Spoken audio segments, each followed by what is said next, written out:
Hello అండి అందరికీ నమస్తే అండి. Welcome back to my channel.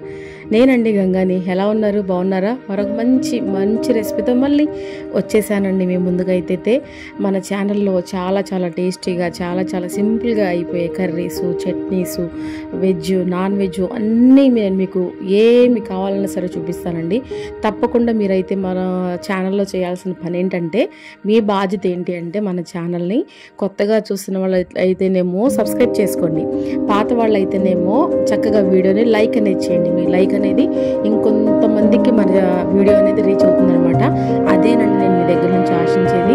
So ఇకైతే విషయం ఏంటంటే, చూసారండి మా ఊరి పొలాలు, పంట పొలాలు ఎంత అందంగా కనిపిస్తున్నాయో. ఇది కూడా మీకు చూపించాలని చెప్పేసి వీడియో తీసాను అనమాట నేను. సో ఇకైతే వీడియోలోకి అయితే వెళ్ళిపోయింది. ఈరోజు మన రెసిపీ వచ్చేసేసి చాలా సింపుల్గా అయిపోయి టేస్టీ అయిన కర్రీ అనమాట. అదే ములక్కాయ, మామిడికాయ, వంకాయ, గోంగూర కలగలుపు అనమాట. కోడిగుడ్లు వేసుకొని వండుకుంటే ఉంటుందండి. అబ్బబ్బబ్బబ్బా ఏమి టేస్ట్ అండి, అసలు ఎంత బాగుంటుందో. ఈ గోంగూర మా చెట్లో 4 ఆకులు కాచిందనమాట. సో గోంగూర కూడా వేసుకొని మనం ఈరోజు చక్కగా ములక్కాయ, కోడిగుడ్డు, గోంగూర ఇవన్నీ కలుపుకొని కలగలుపు కూర అయితే చేసుకుందామండి. దానికైతే ఫస్ట్ నేను ఇక్కడ ఒక మామిడికాయ తీసుకున్నాను, 2 టమాటాలు, అలాగే తెల్ల వంకాయ 3 తీసుకున్నాను, ఒక ములక్కాయ తీసుకున్నాను, కొంచెం గోంగూర, అలాగే ఒక ఉల్లిపాయ, ఒక 4-5 పచ్చిమిరపకాయలు తీసుకున్నానండి. తీసుకున్నాను శుభ్రంగా అన్ని కడిగేసేసుకొని గోంగూర కడిగేసుకున్నాను. మనకి కావాల్సిన ఐటమ్స్ అన్నీ కూడా నేను చక్కగా కట్ చేసి పెట్టుకున్నానండి. ఇప్పుడైతే కొంచెం గుడ్లు కూడా ఉడికిపోయి పక్కన వేసుకున్నాను. ఇదైతే కబ్బులు చేసేసుకున్నాను. అర్జెంటుగా బాండి అయితే పెట్టేసేసుకున్నాను. కర్రీ ప్రిపేర్ చేసుకున్నాను. బాండి అయితే పెట్టేసేసుకొని కర్రీ అయితే చక్కగా రెడీ చేసేసుకుందామండి. ఇలా మనం అంటే ఇంట్లో ఇలా చేయటం అనే కాదండి, మనకి అప్పుడప్పుడు మన ఇంటికి అనుకోకుండా అతిథులు వస్తూ ఉంటారండి. అప్పుడు మనం ఏం చేయాలి, ఇంట్లో కూరగాయలు ఏమి ఉండవు, అదొకటే ఉంటుందన్నమాట. అప్పుడు ఏం చేయాలో మనకి దరిద్రం వచ్చేదన్నమాట. ఏం చేయాలి అని చెప్పేసి ఆలోచిస్తూ ఉంటాము. అలా కాకుండా ఇలా కూడా మనం అప్పుడు మన తెలివిని ఉపయోగించాలన్నమాట. ఇలా ఒక్కొక్క కూరగాయ ఉన్నప్పుడు ఇలా వంకాయ, బంగాళదుంప, మామిడికాయ ఇలా ఉంటాయండి కూరగాయ మన ఇంట్లో. అలాగే మన క్యాప్సికమ్ అని, అలా బీన్స్ అని, క్యారెట్ అన్ని కలగలిపి మనం కూర కనుక ఎగ్స్ వేసేసుకొని, ఎగ్స్ మనకి ఎప్పుడు అవైలబుల్గానే ఉంటాయి కాబట్టి ఎగ్స్ వేసేసుకొని ఇలా చక్కగా వాళ్ళకి కర్రీ వండి పెడితే వాళ్ళు కూడా చక్కగా తింటారనమాట. ఇది నా చిన్న సజెషన్ అనుకోండి నా నుంచి.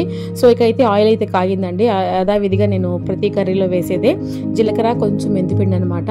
అవి వేసిన తర్వాత కొంచెం కరివేపాకు వేసుకొని, ఉల్లిపాయలు, పచ్చిమిరపకాయలు, ములక్కాయలు కట్ చేసి పెట్టుకున్నాం కదా, అవి అయితే వేసేసుకొని చక్కగా కలిపేసేసుకుందామండి. చాలా బాగుంటుందండి. నేను ఎప్పుడన్నా ఇలాగే చేస్తూ ఉంటాను. నోరు బాగోకపోయినా, తినాలనిపించినా సరే. అచ్చంగా కోడిగుడ్ల పులుసు కూడా ఎప్పుడూ ఒకే టేస్ట్గా తినలేం కదా. ఇలా కొంచెం మనం వెరైటీగా చేసుకుంటూ ఉంటే మన పిల్లలు ఇష్టంగా తింటారు, అలాగే మన హస్బెండ్ కూడా ఇష్టంగా తింటారు. మనకు కూడా అదొక సాటిస్ఫై లాగా ఉంటుందన్నమాట ఇలా చేసి పెడతా ఉంటే. సో ఇకైతే నేను చక్కగా అన్నీ వేసాను కదా, అవన్నీ మగ్గిన తర్వాత మనం ముందే కట్ చేసి ఉప్పు, పసుపు అలాగే వేసి మనం ఈ వంకాయలు అనేవి కట్ చేసి వేసుకోవాలండి నీళ్ళల్లో. అది గుర్తుపెట్టుకోండి.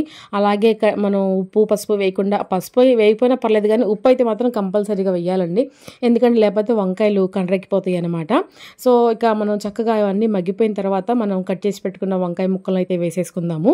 వంకాయ ముక్కలను వేసేసుకొని మనం కర్రీకి సరిపడా ఉప్పు, అలాగే కర్రీకి సరిపడా పసుపు ఈ 2 వేసేసుకొని సిమ్ చేసేసుకొని మగ్గనివ్వాలన్నమాట.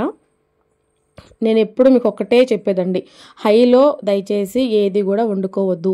ఇప్పుడు హై ఉంది కదా, ఉప్పు పసుపు వేసిన తర్వాత సిమ్ చేసేసుకొని మూత పెట్టేసేసుకోవాలి. అప్పుడు మనకి ఏ కర్రీ అయినా సరే సిమ్లో మగ్గితే చాలా టేస్ట్గా ఉంటుందన్నమాట. మనం హైలో పెట్టేసేసి అదరబెదర ఉండేసామనుకోండి, లోపల ముక్కలు ఉడకవు, మన కర్రీ టేస్ట్ రాదు, మనం అంతా కష్టపడి వండినా సాటిస్ఫై లేకుండా అయిపోతుందన్నమాట.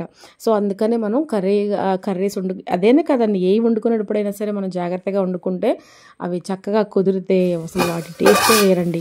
సో ఇకైతే నేను ఉప్పు వేసాను, పసుపు వేసాను. చక్కగా సిమ్లో ఒక 4-5 నిమిషాలు మగ్గనిచ్చిన తర్వాత మళ్ళీ మూత తీసుకొని వాటిని కలుపుకొని మనం ముందే కట్ చేసి పెట్టుకున్న ఒక 2 టమాటాలు, ఒక చిన్న సైజు మామిడికాయ అనమాట, ఎక్కువ కాదండి, చిన్న సైజు మామిడికాయ, ఇవి వేసేసుకొని మళ్ళీ కలిపేసేసుకొని మళ్ళీ మూత అయితే పెట్టుకోవాలండి. ఎందుకంటే మనకి మామిడికాయ ముక్కలు మగ్గాలి, టమాటా ముక్కలు మగ్గాలన్నమాట. అవి కూడా మగ్గిన తర్వాత మనం కారం అనేది యాడ్ చేసుకోవాలి. ఈ టమాటా ముక్కలు మామిడికాయ ముక్కలు మనం మూత పెట్టేసామనుకోండి చక్కగా లోపల దాకా కుక్ అవుతాయి అనమాట. చక్కగా టమాటా ముక్కలు మామిడికాయ ముక్కలు అలాగే ములక్కాయ కూడా చక్కగా మనకి అవి కుక్ అయినాయి అనుకోండి కర్రీ అనేది మెత్తగా సాఫ్ట్గా ఉంటుందన్నమాట. సో చూసారు కదండి మన ములక్కాయ మనం వేసుకున్న ఐటమ్స్ అన్నీ కూడా చక్కగా మగ్గిపోయినాయండి. మగ్గిపోయిన తర్వాత నేను ఈ కర్రీకి సరిపడా కారం అయితే వేసుకుంటున్నాను. యాజ్ యూజువల్ మేము కారం ఎక్కువ తింటాం కాబట్టి నేను 3 స్పూన్స్ అయితే వేసాను. మీకు స్పైసీ ఎక్కువ కావాలంటే ఎక్కువ వేసుకోండి, తక్కువ కావాలంటే తక్కువ వేసుకోండి కంపల్సరీగా. ఇలాంటి కర్రీస్కి కొంచెం స్పైసీగా ఉంటేనే చాలా బాగుంటుందండి, నా సజెషన్ అనమాట ఇది. తక్కువ వేసుకున్నాం అనుకోండి ఆ గ్రేవీ కానీ లేకపోతే ఆ పులుసు లాగా పెట్టుకుంటాము లేకపోతే గ్రేవీ లాగా చేసుకుంటాము, అవి టేస్ట్ రావన్నమాట మనకి. సో అందుకని ఇక చక్కగా కొంచెం చిల్లీ పౌడర్ అనేది కొంచెం ఎక్కువగానే వేసుకోండి. అమ్మో అంత స్పైసీ మేము తినలేము అనుకుంటే మీరు తగ్గించి వేసుకోవచ్చు, నో ప్రాబ్లము. కారం వేసిన తర్వాత నేను చక్కగా కర్రీని అంతటిని కలిపేసేసుకొని మనం ముందే శుభ్రంగా కట్ చేసి పెట్టుకున్నామండి. ఒక 4 ఆకులు, ఎక్కువ కాదండి, ఒక 10 ఆకులు అనుకోండి గట్టిగా. వాటిని మనం శుభ్రంగా కడిగేసేసుకొని కట్ చేసేసుకొని వేసుకుంటే అవి కూడా చక్కగా మగ్గిపోతాయి అనమాట. వేసిన వెంటనే వాటర్ వేసేసుకోవద్దు, కొంచెంసేపు గోంగూర కూడా మనం మగ్గనివ్వాలన్నమాట. సో ఇక కలిపేసేసుకొని మనం మూత పెట్టుకొని చక్కగా అది ఉడుకుతూ ఉంటుంది. పక్కన ఎగ్స్ అయితే ఉడకబెట్టుకున్నాం కదా, వాటి మీద ఉన్న షెల్లన్నీ తీసేసి పక్కన పెట్టుకోవాలన్నమాట అండి. సో ఇకైతే చూసారండి మన కర్రీ అయితే ఎంత చక్కగా రెడీ అయిపోతుందో.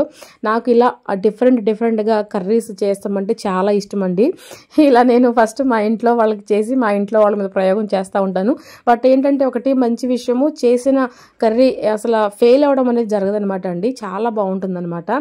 ఎందుకంటే అది ముందు నేనే తిని చూస్తాను, మా వాళ్ళకంటే ముందు పెట్టే ముందు నేనే తిని చూస్తాను అనమాట. అసలు కర్రీ అయితే ఎక్సలెంట్గా కుదురుతుందనమాట.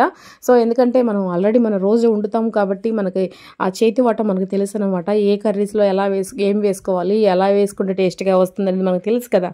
సో అందుకని అలా అనమాట.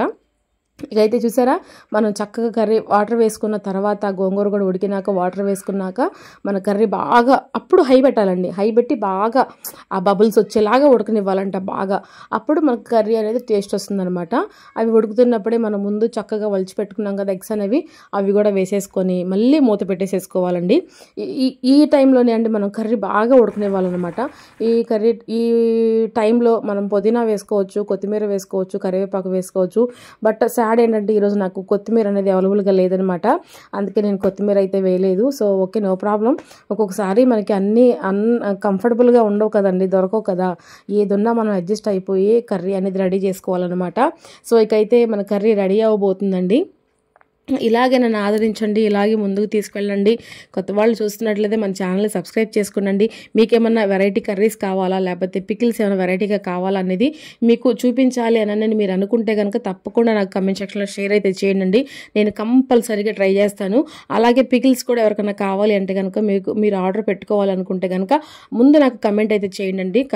కమెంట్ చేస్తే నేను దాన్ని బట్టి నేను మీకు నా నెంబర్ అనేది మీకు నేను ఇస్తాను.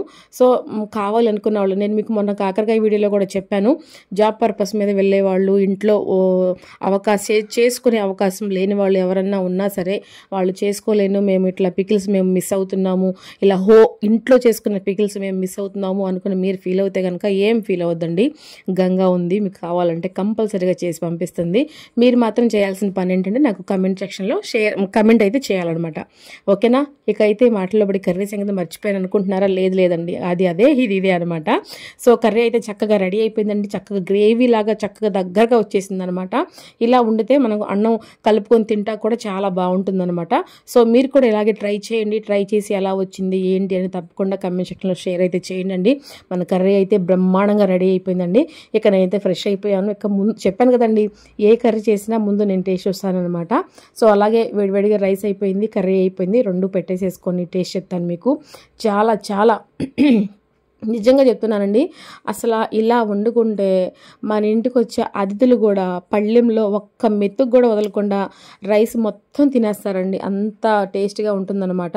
సో ఇకైతే చూసారు కదండి, చాలా చాలా మంచిగా మన కలగలుపు కూర అయితే రెడీ అయిపోయిందండి. ఇలాంటి మరొక మంచి రెసిపీతో మళ్ళీ కలుసుకుందామండి. అంతవరకు మన ఛానల్ని కొత్త వాళ్ళు సబ్స్క్రైబ్ చేసుకోండి, పాత వాళ్ళు అయితే లైక్ అనేది చేయండి. ఇంకా మంచి మంచి రెసిపీస్ కావాలనుకుంటే కనుక తెలిసిందే కదా మీకు, సబ్స్క్రైబ్ చేసుకోండి. ఈ కలగలుపు కూర అయితే చాలా టేస్ట్గా ఉందండి, చాలా చాలా చక్కగా వచ్చిందనమాట. సో ఇకైతే మరొక మంచి వీడియోతో మళ్ళీ కలుసుకుందాం. అంతవరకు సెలవు. అంతవరకు అందరికీ బాయ్ బాయ్ అండి. ములక్కాయ, కోడిగుడ్డు, అలాగే గోంగూర, అలాగే వంకాయ వేసి కలగలుపు